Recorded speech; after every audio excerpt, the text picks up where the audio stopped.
realidad tenemos que ver que, bueno, la PCI es como un ACV, pero solamente que en niños. ¿Ya? Es lo mismo, produce la misma sintomatología, pero se comporta de manera mucho más agresiva como porque el cerebro del niño todavía está en evolución. Entonces produce un daño mucho más grave.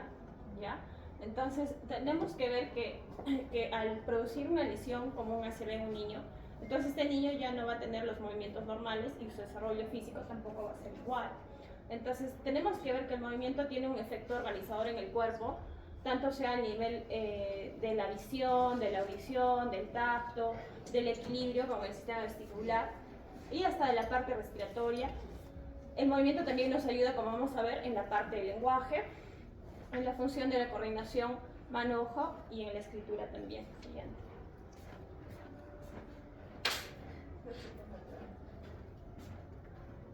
Creo que no carga, ¿no?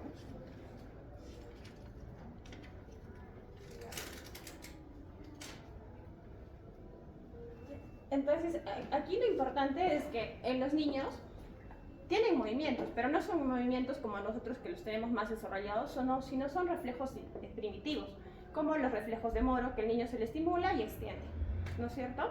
O de repente los reflejos de la marcha automática, ¿no? Pero es que esos reflejos son primitivos, aparecen, cumplen su función de supervivencia durante el nacimiento y luego se integran con otros movimientos más y suelen ser más específicos. Ahora, tenemos tres reflejos. Está mal, pero ya sé por qué está mal. Ya, tenemos tres reflejos. Uno que es el reflejo tónico laberíntico, otro que es el reflejo tónico asimétrico y el tónico simétrico. El tónico laberíntico está en todos los movimientos, tanto sea de equilibrio, movilidad, en todos está. Luego el tónico asimétrico, que es la posición del esgrimista, que el niño prácticamente hace esto, le mueves la cabeza acá y hace esto de acá, ¿no? Ese es el tónico simétrico, y el tónico asimétrico nos sirve para que el niño, cuando levante se está de posición de sedente, ¿no? de cuito ventral, para sentarse. Entonces lo que tiene que hacer es contraer los músculos, relajar los músculos del tórax y activarlos del cuello, ¿no? Entonces si no hay, digamos, como una coordinación entre estos movimientos, se produce un movimiento en bloque, ¿no? Y se altera el cuerpo, la movilidad. Entonces ya habíamos visto que dentro de la evaluación de un niño, lo que tenemos que ver si es que había cumplido los hitos del desarrollo psicomotor y si es que había problemas tanto en el tono como en los reflejos patológicos. Si es que encontrábamos un retardo en el cumplimiento de los hitos de desarrollo psicomotor más del 25% y además alteraciones en el tono y los reflejos patológicos, los clasificamos a un niño como PCI. Entonces, tendríamos que darle tratamiento. Siguiente. Entonces, los trastornos del tono y del movimiento de carácter persistente, secundario a una agresión, que no es evolutiva, sino es una agresión solamente en el momento, que se produce en un cerebro inmaduro, se va a clasificar como PCI, ¿no? Entonces, ¿por qué es tan importante? Porque justamente ocurre durante el periodo de crecimiento del cerebro, ¿no? Que generalmente se clasifica hasta los 5 años. O sea, si a los 4 años tengo una lesión, una agresión, un traumatismo, también se va a clasificar como PCI. Pero si ya tiene más de 6 años, ya no se va a clasificar como PCI, ¿no? Entonces, las etiologías van a ser diversas y los cuadros clínicos también van a ser diversos según la localización, entonces, y según la severidad de la lesión. Siguiente. Y podemos ver que pueden causar tanto problemas visuales, auditivos, problemas en el lenguaje, retardo mental, epilepsia, problemas también tanto emocionales. La prevalencia de la parálisis facial felizmente es muy poquita, o sea, no vamos a ver muchos pacientes con PCI, excepto en el área de rehabilitación y neuropediatría. No, siguiente. Puede ser, dependiendo de su clasificación, puede ser la parálisis facial una diplejía o una hemiplejía o una paraplejía o una monoparesia. Dependiendo del compromiso funcional, o sea, puede clasificarse en leve, moderada o severa. Siguiente. Siguiente.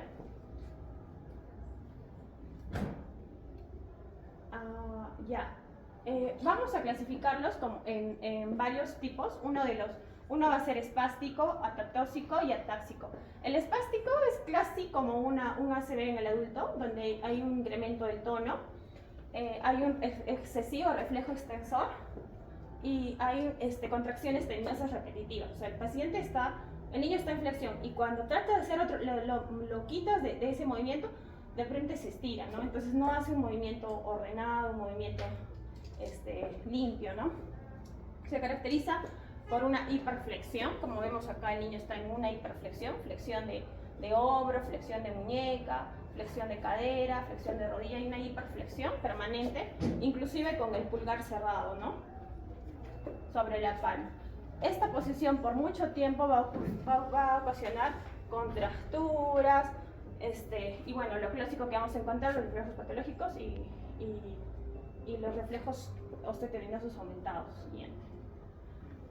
Otra forma clínica que puede dar la PCI es una tetosis, donde hay más afectación, no en este caso de como que la corteza, sino a nivel de los ganglios basales, y va a dar pues más movimientos desordenados. El niño sí puede caminar, ya no está en la flexión clásica como en la espástica, sino está como que está caminando y de repente mueve un segmento de su cuerpo, ¿no? Entonces, como la tetosis del adulto. Siguiente. Y luego tenemos los atáxicos, cuando la lesión es a nivel de cerebelo. Como el cerebelo se encarga de procesar la información sensitiva, entonces el niño no puede percibir bien el espacio. Al no percibir bien el espacio, tiene que ampliar su base de sustentación para percibir mejor el equilibrio, ¿no? Y también podemos encontrar, igual como la lesión es a nivel del cerebeloso, también podemos encontrar disartria, temblor, nystagmus. Siguiente. Ahora, hay un sistema de clasificación de la PCI, que es el Gross Motor, que va a evaluar la funcionalidad del niño. Si marcha sin restricciones, no tiene limitaciones en las habilidades motoras, prácticamente evalúa las habilidades motoras, ¿no? Y si no tiene limitaciones, nivel 1. Y así sucesivamente hasta el nivel 5, donde hay una dependencia y totalmente motora y aparte está muy limitada su movilidad, ¿no? Siguiente. Los tratamientos van a ser de acuerdo al niño, a la edad, o sea, a lo logro de los hitos del desarrollo psicomotor, al compromiso de la lesión, porque si bien es cierto hay niños que tienen una clínica muy marcada, hay niños que simplemente tienen una espasticidad de la mano, ¿no? Entonces va a depender de la clínica del paciente, la edad del paciente, y bueno, ¿no? Siempre es importante rehabilitación que la familia participe. Entonces si tiene una familia que de repente está más constante con ellos, le van a dar más soporte y le traerán más tiempo a las terapias, o serán más consecuentes con sus terapias. Acá lo importante es que no hay un tratamiento preventivo. O sea, eso no existe, ¿no? Ya se dio la lesión y el tratamiento solamente es después de la lesión. Siguiente. El objetivo será a estos niños insertarlos a la sociedad. Tal vez ellos no puedan hacer actividades, pero sí por lo menos se tienen que lograr cepillar los dientes, vestirse, caminar. Entonces es tratarlos de insertarlos a la sociedad. Su mamá de repente no va a estar todo el tiempo vistiéndolos, van a tener que por lo menos ayudarse. Algo tienen que colaborar estos niños. Desarrollar habilidades para lograr la independencia funcional, estimular las formas de comunicación, interacción social y facilitar la integración. Y bueno, tenemos que, por ejemplo, acá hay algunos tratamientos. Como el niño este es más para la espasticidad, como hay una rigidez de todo el cuerpo, lo que se hace es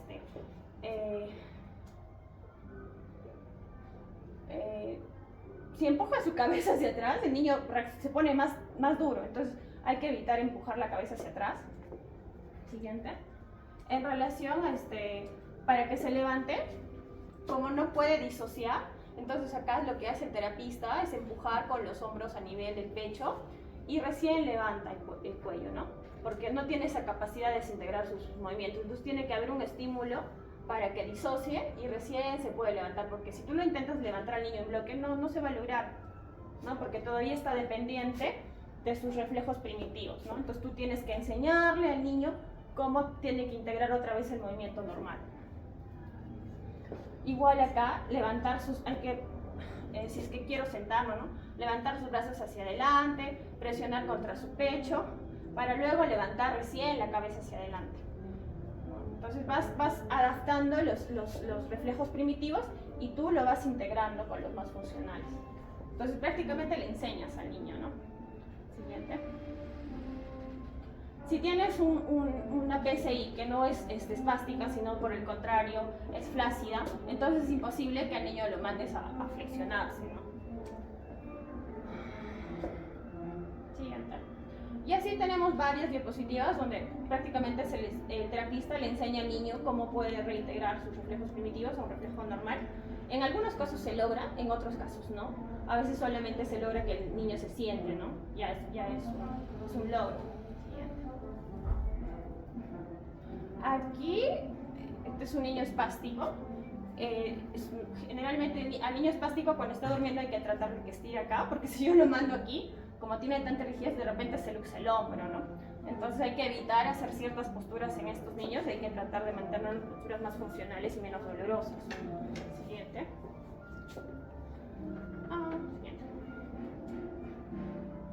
Siguiente. Siguiente.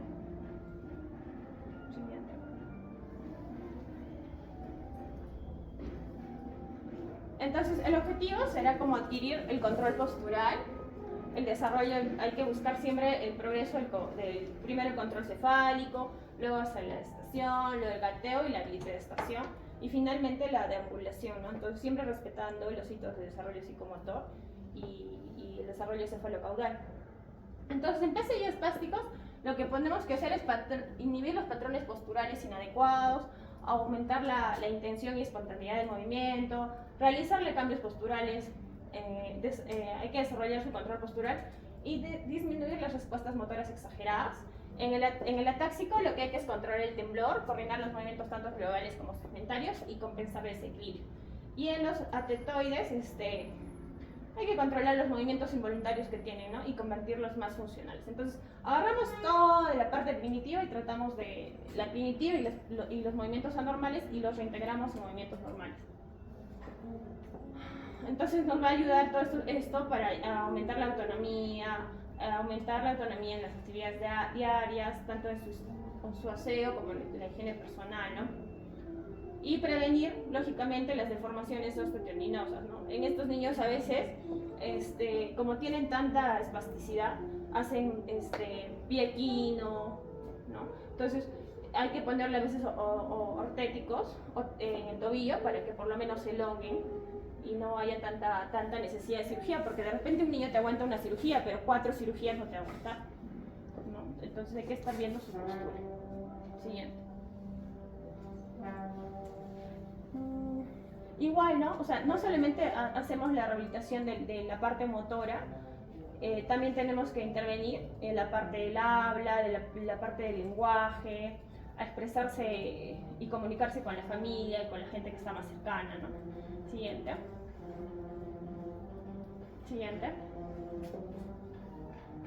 Igual si es que tiene capacidad cognitiva, trataré de estimular su aprendizaje, acceder a otros medios visuales, auditivos, ¿no? Para que el paciente pueda ser más funcional, ¿no? Desarrollar estrategias para comprender su entorno físico, social, desarrollar capacidades perceptivas visuales, ¿no? Felizmente con la tecnología la parte cognitiva es mucho más fácil para estos niños, ¿no? Siguiente.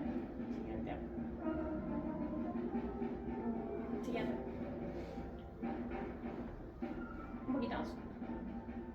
Entonces las terapias van a ser varias, unas son de movimiento, kinésicas, las ocupacionales se van a referir a las actividades de la vida diaria como vestirse, asearse, las fonoaudiológicas, si es que el niño, si es que este PCI ha comprometido también la parte auditiva, le pondré un audífono. En la parte emocional estos niños suelen ser bastante lábiles emocionalmente, entonces trataré de darle un tratamiento psicológico y definitivamente cuando el movimiento no está ordenado, los dientes les crecen sequitos, ¿no? Y a veces incluso producen lesiones en ellos mismos, entonces hay que hacerle un seguimiento odontológico. Si es que hay mucha espasticidad, de repente también agregarle medicamentos.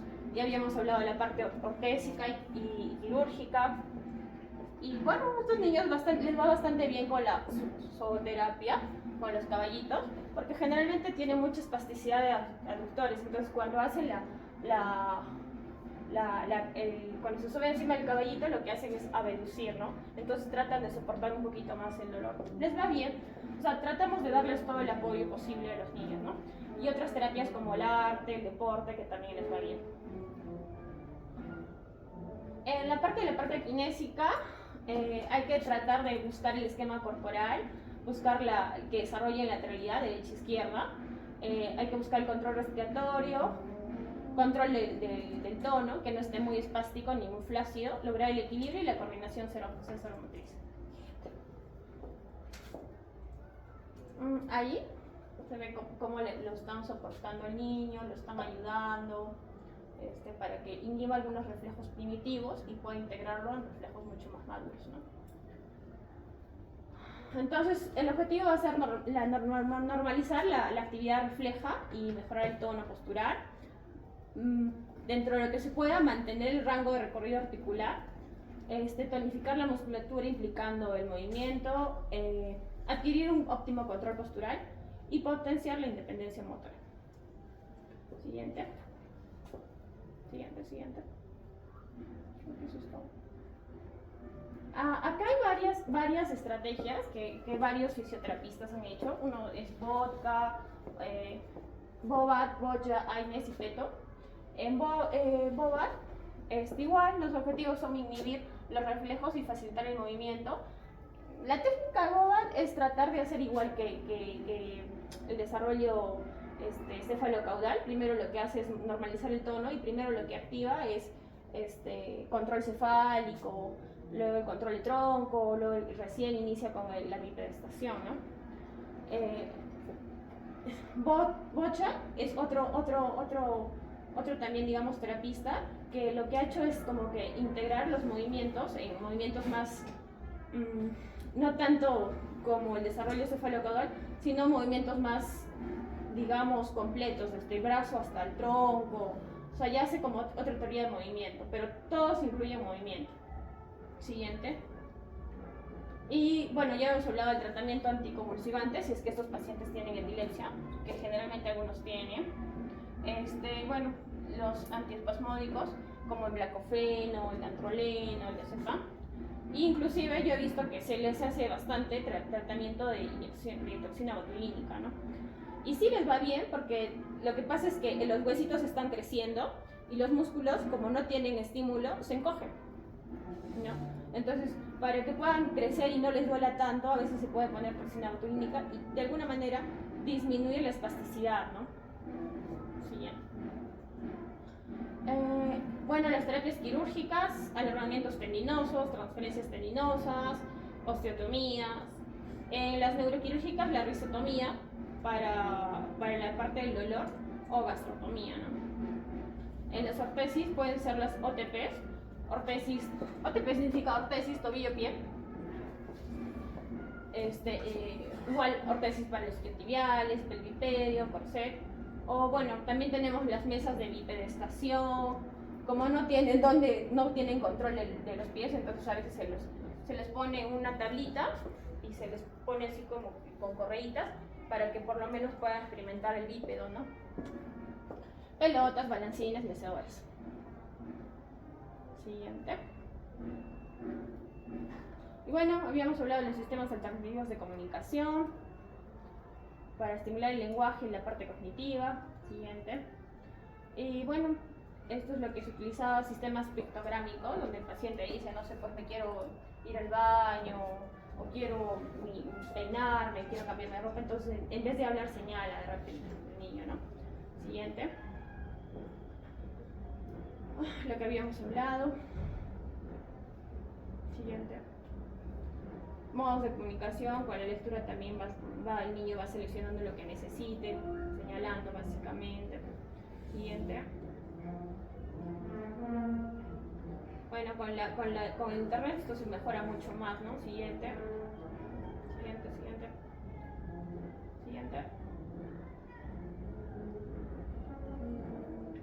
Sigue. Eso es todo. Ya, entonces más o menos eso es lo que hemos hablado del PSI. Luego tenemos que el otro punto, que es el retardo mental, que es una deficiencia. La deficiencia mental es un funcionamiento intelectual inferior al término medio. ¿no? Con perturbaciones en el aprendizaje, en la maduración y en el ajuste social. Para que yo haga diagnóstico de retardo mental tiene que ser antes de los 18 años. Después de 18 años ya no diría que es retardo mental, ¿no? Y lo vamos a determinar según el coeficiente intelectual. A rehabilitación nos llegan muchos sus pacientes, sobre todo para certificados de discapacidad, ¿no? Entonces yo tengo que hacerle un test de coeficiente intelectual, que si yo tengo mucho tiempo lo haré yo. Generalmente lo que hago es derivarlo al psicólogo, que le haga su coeficiente intelectual y él me da una medida, ¿no? Y según eso yo clasifico, ¿no? qué es lo que necesita, ¿no? Si me dice retardo mental, ya con eso nomás le doy su certificado de discapacidad, ¿no? Y si tiene PCI, parálisis cerebral, ya está. Siguiente. Las causas son múltiples, desde esclerosis tuberosa, síndrome de Down, síndrome de Rett, o sea, epilepsia, son múltiples, ¿no? En el recién nacido, hay que estar observándolo, porque cuando un niño no llora y está muy tranquilo, o sea, ya tengo que estar sospechando en retardo mental, y sí es importante la sospecha, porque entre más tiempo, más temprana sea la intervención de estimulación, de repente de que este paciente podría evolucionar de un retardo mental severo, podría llegar a ser un retardo mental moderado o de repente leve, ¿no? Entonces sí es importante observar en el recién nacido que de repente no tenga una adecuada succión, duerme en exceso, o esté muy tranquilo, o llore poco, ¿no? O sea, los niños realmente lloran porque necesitan algo, ¿no? Siguiente. Igual hay que estar evaluando si es que hay un problema visual auditivo para corregir también. Siguiente. Suelen tener limitaciones en la capacidad de convertir los objetos a hechos simbólicos, o sea, no se integran bien al juego, ¿no? Hay muchas alteraciones dentro del juego que se tienen que observar, que el niño no logra, entonces igual puedo hacer una sospecha de retardo mental. Siguiente.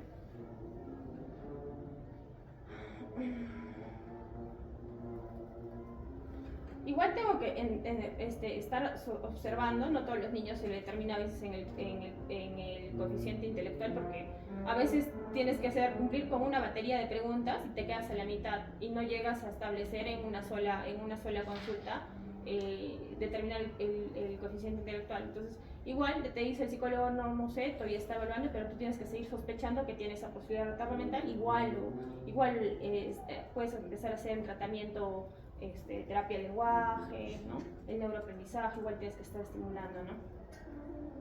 Siguiente.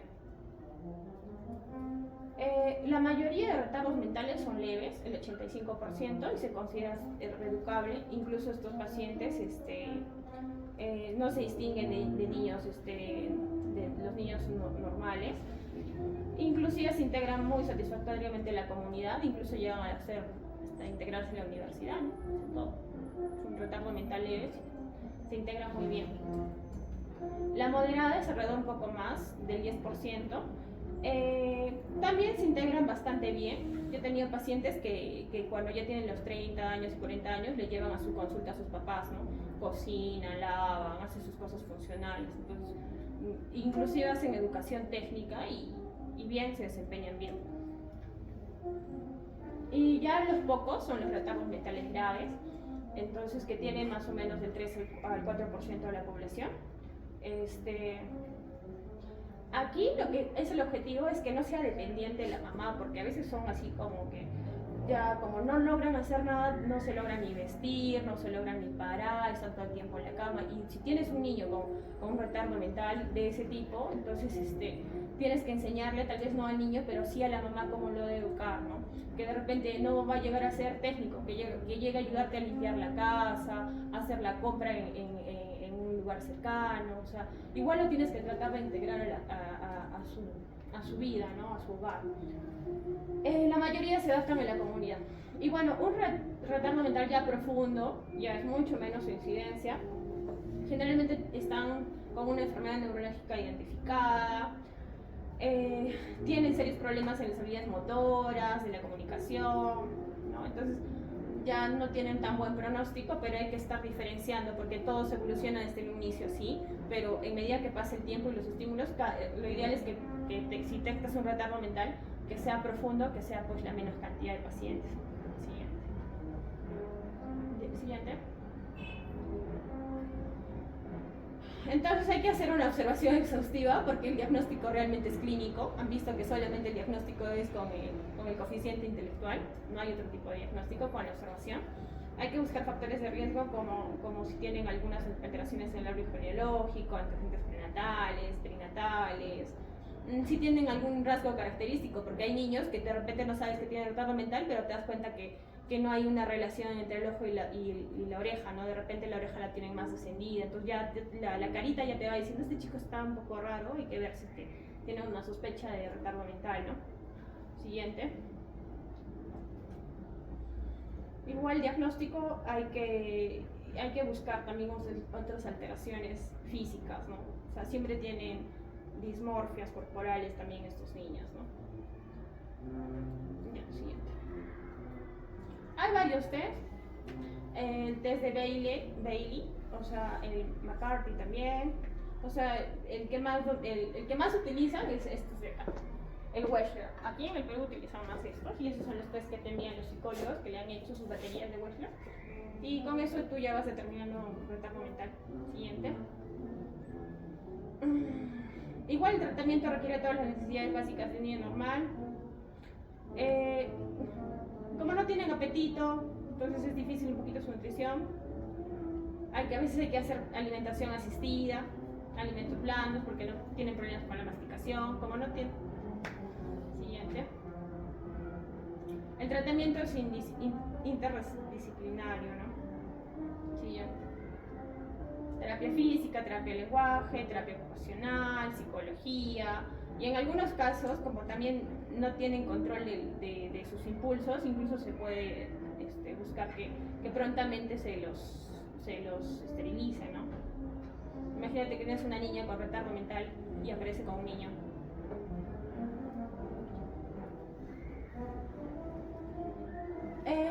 Pocos casos, ¿no? La mayoría no se previene, la mayoría se van controlando, se van mejorando, ¿no? La terapia siempre tiene que ser individual. Su expectativa de vida no es precisa realmente. Algunos pueden mejorar dependiendo de su entorno, ¿no? Bueno, otro punto que tenemos que tocar son los niños con síndrome de Down. Ya sabemos que el síndrome de Down se produce por un par más trisómico a nivel de cromosoma 21, que generalmente esta lesión ocurre a nivel de la fecundación, ¿no? Y no se conoce la causa todavía. Se caracteriza por debilidad mental, algunos cursan con labio leporino. Si encuentras un niño que solamente tenga los rasgos de síndrome de Down y no encuentras la cardiopatía, no encuentras sus atresias esofágicas o su ano imperforado, ese niño evoluciona bien. Pero si le encuentras más lesiones, a veces... ¿Qué pasa? Que los niños con síndrome de Down no viven tantos años. Uno pensaría que va a vivir hasta los 70, viven hasta los 30 años. O sea, no viven mucho. Entonces, entre más alteraciones tengan, más corto va a ser su periodo de vida. Y parece que no importa, pero es que dan tanta alegría a los papás que los cuidan, que realmente los papás se encariñan con ellos, los adoran, son la luz de estos niños. Y ellos cuando vienen a consulta también te aportan su luz, ¿no? O sea, es muy bonito tratar a un niño con síndrome de Down y que de repente vaya mejorando y que tú estés experimentando sus progresos es bastante satisfactorio también para nosotros. ¿Ya? Entonces, sí hay que estar viendo, pero lo ideal sería que solamente encontremos debilidad mental o hipotonía, que evolucionarían súper bien. ¿Ya? No son la mayoría, pero sí, pues hay. Siguiente. El objetivo del tratamiento va a ser estimular la fijación, el seguimiento visual, estimular la percepción auditiva, o sea, prácticamente es estimulación para todo, estimulación, coordinación visomotora, ejercitación auditiva y rítmica, mejorar el tono, o sea, los niños con síndrome de Down no están atentos a su entorno, entonces hay que estar dándole estímulos. Ejercitar la motricidad fina, ejercicios de lenguaje como logopedia, ¿no? Ejercicio bucal, porque como no tienen tono, tampoco pueden hablar, se les cae la lengua, ¿no? Reconocimiento de palabras, siguiente.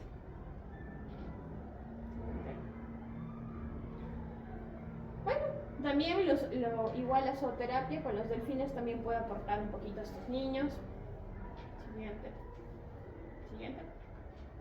Igual, acá el objetivo sería que este niño sea independiente, tal vez que no vaya de repente a un instituto, ¿no?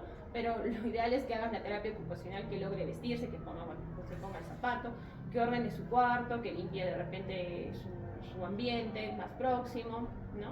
Y que se integren, ahí vemos los niños bailando. Siguiente. Siguiente. Y bueno, en algunos casos se hace rehabilitación profesional para que puedan lograr algún desempeño, ¿no? Algunos yo he visto niños que son carpinteros, ¿no? Hay espacios donde les enseñan y el niño por lo menos puede ayudar a otra persona, ¿no? De alguna manera se gana y en su espacio social pues está más tranquilo también. Siguiente. Ya eso sería todo en relación al retardo mental, PCI, síndrome de Down. Ahora nos falta otro problema más que es más corto, que son patologías del habla. Vamos a tener dentro de las patologías del habla las dislalias, las diglosias, las disartrias y las disfemias. Siguiente. En relación a las dislalias, es lo clásico cuando un niño está aprendiendo a hablar, todo lo habla como lame, loma, o sea, ¿no? Como que en diminutivo todo lo va haciendo, ¿no? Si no corriges eso en un niño, puede ser que con el tiempo se quede así, ¿no? Entonces, tanto los padres como los profesores tienen que estar supervisando, y si ellos no lo supervisan, después llegan a nosotros también como problemas de lenguaje de alimentación, ¿no? La mayoría son falta de estimulación del papá y de la profesora. Si el papá no está en casa, a veces está con la abuela ni siquiera lo habla, entonces más se producen por falta de estimulación. Siguiente. Entonces, la clasificación puede ser dislalia evolutiva, que es normal, o sea, un niño hasta los 4 años ya a los 4 años debe dominar la mayoría del código fonológico y a los 5 años debe adquirir todo el idioma completo. Entonces, tienes dislalias evolutivas, que no son enfermedades, solamente esas alteraciones del lenguaje son fisiológicas, pero vas teniendo, siguiente, si persiste, vas a tener una dislalia funcional, que de repente no puede integrar la R, te dice carro, te dice cabo. Y cuando va al colegio, los niños se burlan de él, la profesora también le incomoda para que empiece a hablar, y los papás también se incomodan los trajes. A muchos les ha pasado porque es bien frecuente la dislalia para la R. Y según el problema, digamos, de la articulación, se pueden clasificar, tiene una nomenclatura específica, si es que tienen problemas con la D, del tesismo. Los más frecuentes son estos, el rotacismo, que es la R. ¿Qué tiene tu niño? Rotacismo, problema para articular la R. Hay otras dislalias que son audiógenas, que en realidad el niño no puede percibir bien lo que se le está hablando. Entonces se les puede compensar con audífonos. Y hay niños que su audición está buena, pero parece que déficit de atención auditiva, y por eso es que en los colegios les hacen hacer canciones, porque cuando hacen las canciones arroz con leche, entonces como que la audición se pone mucho más atenta y pueden discriminar los fonemas. Pero si a ese niño tú le hablas con un lenguaje monótono, repetitivo, sin emoción, entonces no va a lograr integrar bien su desarrollo del lenguaje, ¿no? Bien. Y bueno, después tenemos las dislalias orgánicas, que estas sí nos interesan, sí es de nuestro interés, que son por alteraciones en realidad en toda la anatomía de la fonación, ya sea el labio, la mandíbula, los dientes, el paladar, ¿no?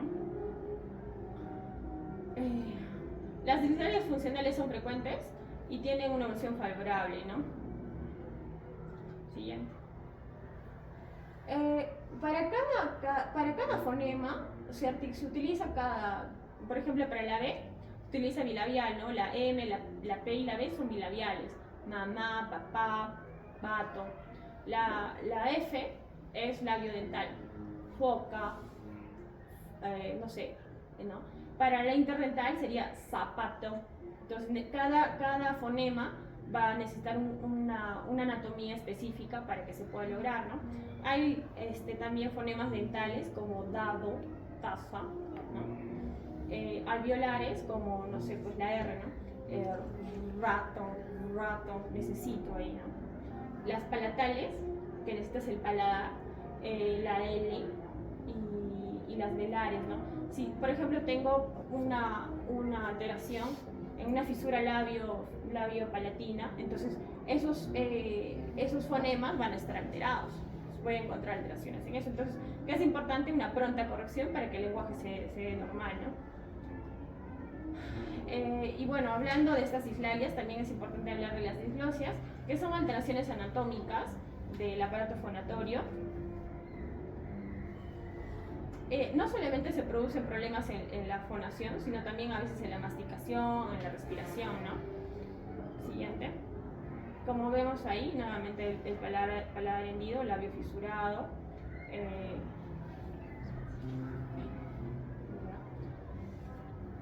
La mayoría de estas disglosias son malformaciones congénitas, pero también pueden deberse luego de infecciones, traumatismos maxilares, cirugías, ¿no?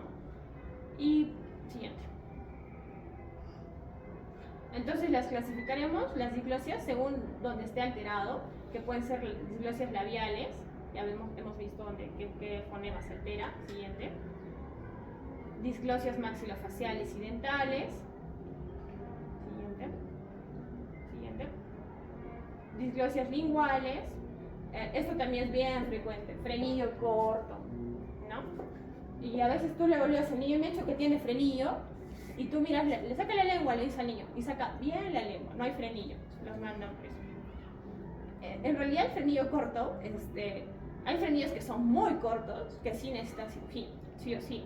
Generalmente lo hace el odontólogo en cirugía ambulatoria, no necesitan ir a otros especialistas.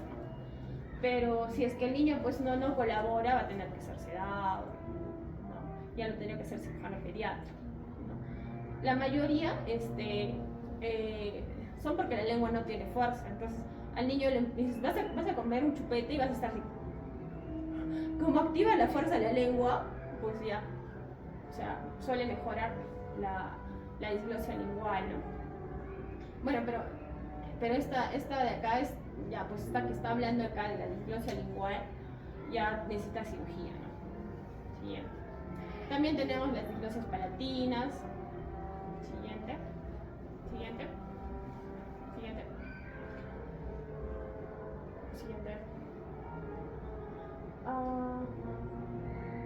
No solamente cuando hay disglosias palatinas, también se alteran otros órganos como la audición. También alteran esto también en la articulación, en la masticación, en la respiración. Siguiente. El tratamiento igual es multidisciplinar, siempre va a estar encabezado por el pediatra, por el cirujano maxilofacial, por el cirujaноplasto, el odontólogo, y bueno, también nosotros los de rehabilitación. Y en rehabilitación lo que tratamos es desactivar los desequilibrios musculares, mejorar el patrón respiratorio, eliminar algunos hábitos orales inadecuados, favorecer el patrón deglutorio y establecer un modo de articulación más correcto posible, ¿no? Siguiente. En relación a la fisura labio-palatina, que es bien frecuente, es importante que la cirugía se lleve dentro del primer año, porque si es que se lleva después, la cabeza va creciendo. Entonces hay una insuficiencia velopalatina que al final hace que el niño no evolucione bien, no corrija bien la fonación y tiene una voz gangosa. Siguiente. La disfemia ya es una alteración en la fluidez, es el clásico tartamudeo, ¿no? Que se acompaña de tics. Y tenemos tres tipos, siguiente, que va a ser la tónica, la clónica y la mixta, que es la tónico-clónica. La tónica es, o sea, se queda ahí, ¿no? Y la clónica es dame, ¿no? Entonces, como hay una clonía ya, el otro es espástica, la tónica es más espástica, como que, o sea, se queda ahí el niño, ¿no? Y bueno, pues la mixta va a ser una combinación de ambos. Hay que diferenciarlo del farfulleo, que parece que el niño a veces tiene tartamudez, pero no, solamente está hablando rápido y no se lo entiende. ¿Ya? Siguiente. En la tartamudez, generalmente es poco frecuente, afecta al 1% de la población, predomina más en niñas, en una relación de 3:1. Su etiología es desconocida, es multifactorial. Ya, siguiente. Inclusive la tartamudez podríamos decir que es fisiológica entre los 2 y 5 años, pero si persiste hasta adultos, a veces se acompaña de conductas de ansiedad, temor, ¿no? Es ideal corregirlo entre los 6 y 10 años, ¿no? Porque ya después el lenguaje se graba en el cerebro y ya por mucho que logre articular de manera inconsciente siempre le queda la tartamudez. Siguiente.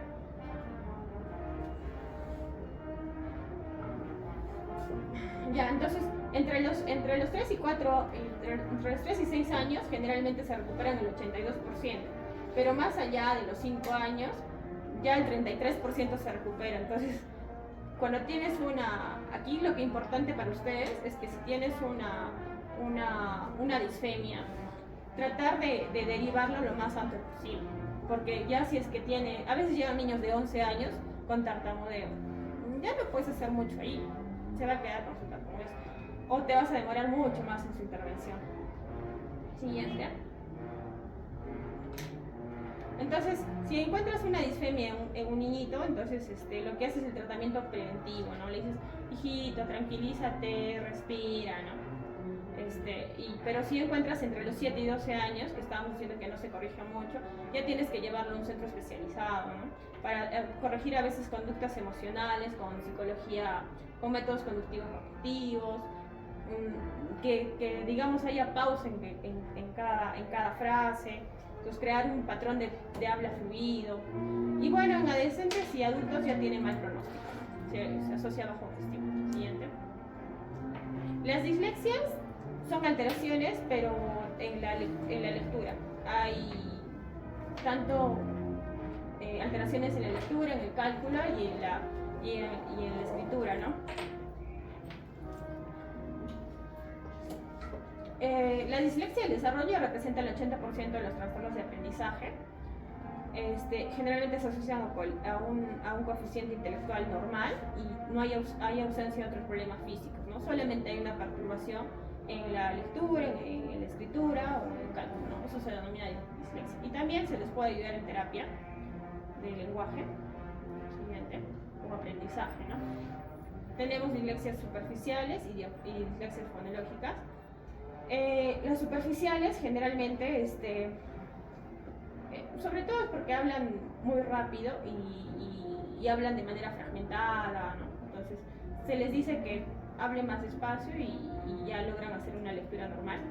Y la dislexia fonológica es que están leyendo bien la palabra, pero cambian, digamos, no sé, pues, dificultades y ellos leen dificultades, ¿no? Y ya lo están leyendo, entonces ahí hay una dislexia fonológica que hay que corregir, ¿no? Siguiente. El diagnóstico no puede establecerse antes de los 7 años, porque ya habíamos dicho que es fisiológico, pero después de los 6 años ya se establece, ¿no? En el tratamiento de todo lo que estamos hablando, son movimientos de la lengua, movimientos como saca la lengua arriba, baja la lengua, saca la lengua un costadito, ¿no? Entonces hay que movilizar la lengua en todos los sentidos, y también los otros músculos. Siguiente. Y como vemos, ahí va movilizando la lengua con ayuda de un lápiz. Siguiente. Aquí también fortalecer las mejillas, se les puede decir que soplen algo para fortalecer los músculos de la fonación, ¿no? Siguiente. Siempre es importante integrarlo al juego. En este caso se le está pidiendo que sople pues ¿cómo se llama eso? Sus burbujitas, para que esté jugando, ¿no? Entonces estimular la fortalecimiento. Entonces ya vemos que estos juegos no son así como que superfluos, ¿no? Hay que estimular siempre el fortalecimiento del cuerpo. Que sople globos, ¿no? Es otro ejercicio. O frente al espejo estar haciendo mímica facial. Sonríe, manda beso. Entonces hay que estar activando la musculatura. Siguiente. Eso sería todo. Yo sé que no hay preguntas. No les voy a preguntar. Ya, gracias, chicos.